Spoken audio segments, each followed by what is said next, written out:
dengan sedia stok sektor hulu di Kementerian Tangkap untuk Januari sampai dengan Maret 2020 ini.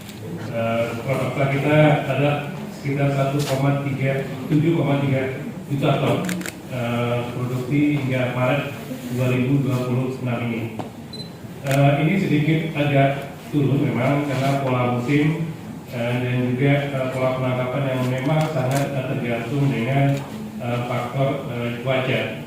Jadi dari Januari hingga Maret 2026 di Indonesia terutama memasuki musim barat di mana musim hujan, dominan angin dan gelombang tinggi. Hal ini menyebabkan kegiatan penangkapan ikan sedikit agak terganggu. Namun demikian, ini adalah pola musim yang terjadi setiap tahunnya. Jadi diproyeksikan nanti di awal Maret juga akan mulai meningkat. Dan biasanya di menjelang Idul Fitri juga akan banyak kapal-kapal yang nanti akan kembali, terutama di Pantura, sehingga ini juga akan mendorong peningkatan produksi dari sektor perikanan tangkap. Jadi ini pola musiman yang terjadi setiap tahunnya. Lanjut saja. Next. Oke, lanjut saja. Nah, kalau kita merujuk ke beberapa jenis ikan utama yang digarapkan, harga sebenarnya relatif stabil, tidak banyak peningkatan harga per jenis ikannya. Memang untuk jenis ikan cakalang misalnya, terutama di Sulawesi ada terjadi peningkatan harga. Namun sebenarnya keseluruhan untuk cakalang di Indonesia ini relatif stabil.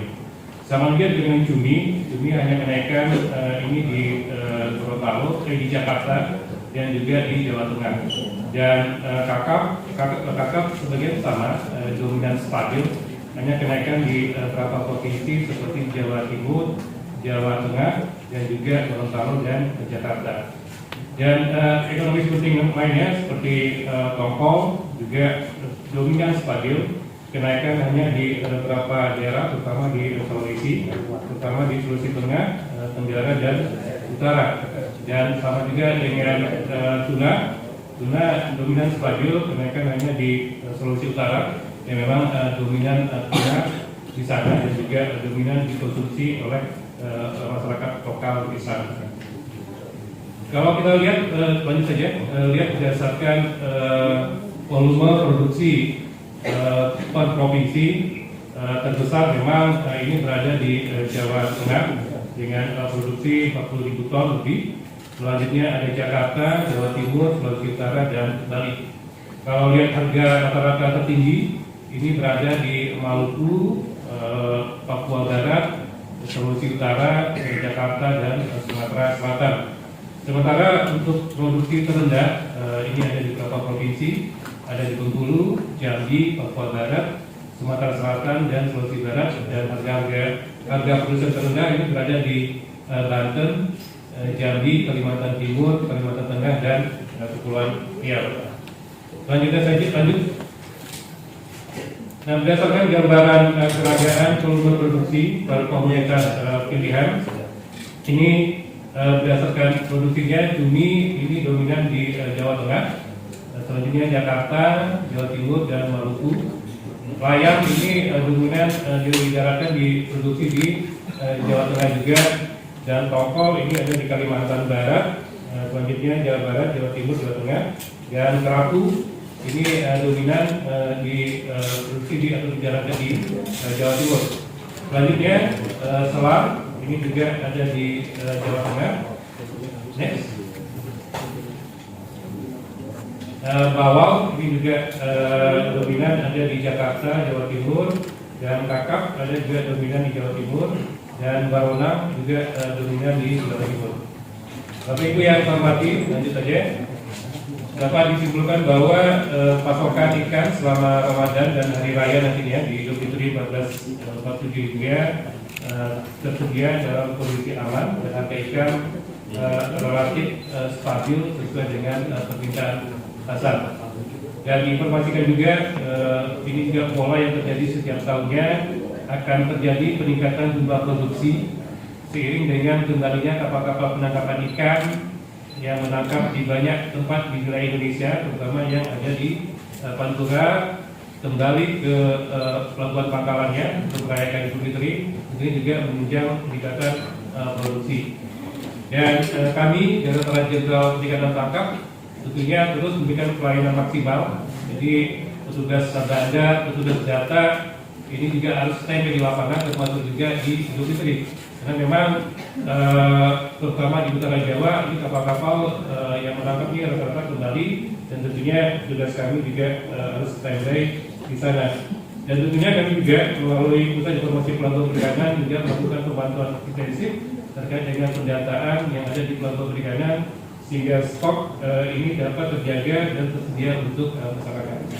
Demikian dari sektor hulu dari Perikanan Tangkap. Wassalamualaikum warahmatullahi wabarakatuh.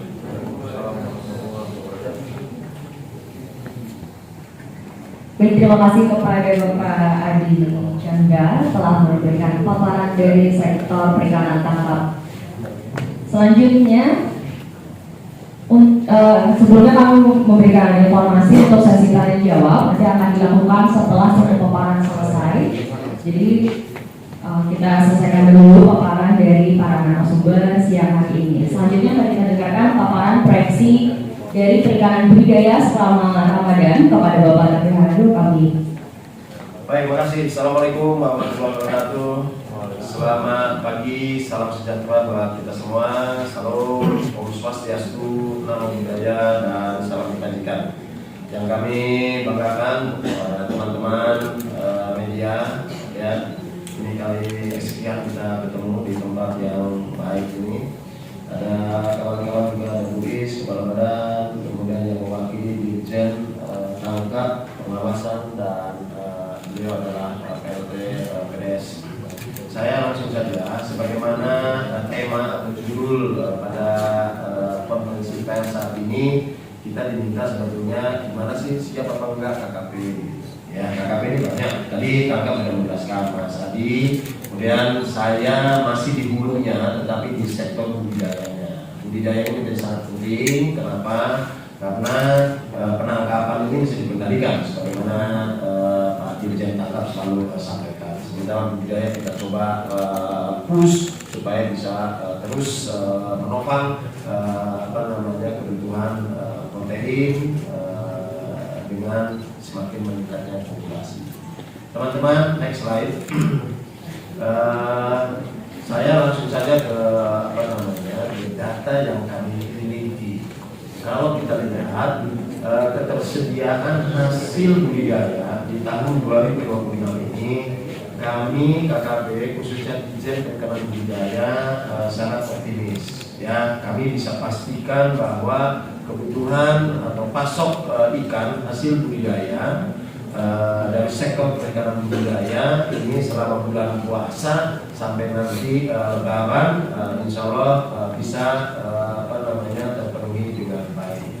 Kenapa saya katakan ini? Di 3 bulan awal ini, Januari, Februari sampai Maret nanti kita prognosanya ini kita cukup optimis. Contoh dilihat di sini ikan kerapu meningkat 11,32%, ya, disusul oleh ikan kakap, lobster juga 12,27 walaupun jumlahnya tidak terlalu banyak. Udang sempat kena isu ya, cesium 137 begitu, tetapi masih cukup positif 3,63. Kemudian bandeng 0,84. Nah, yang akan menjadi catatan penting di sini untuk ikan mas. Ikan mas terjadi penurunan minus 4,11. Kemudian ikan nila cukup positif 10,24 dan seterusnya. Jadi kalau kita lihat peningkatan rata-ratanya ini 19,09%. Kami cukup optimis, ya. Catatan tadi kenapa ikan mas ini sedikit minus, ya, karena kami sounding di lapangan ini salah satunya disebabkan oleh curah hujan yang cukup tinggi pada 2025. Kami punya modeling di Kerawang, ya. luar biasa curah hujannya begitu. Untungnya ikannya jauh lebih tahan dibandingkan dengan ikan yang lain secara umum. Download Tribun X sekarang, menghadirkan lokal menjadi Indonesia.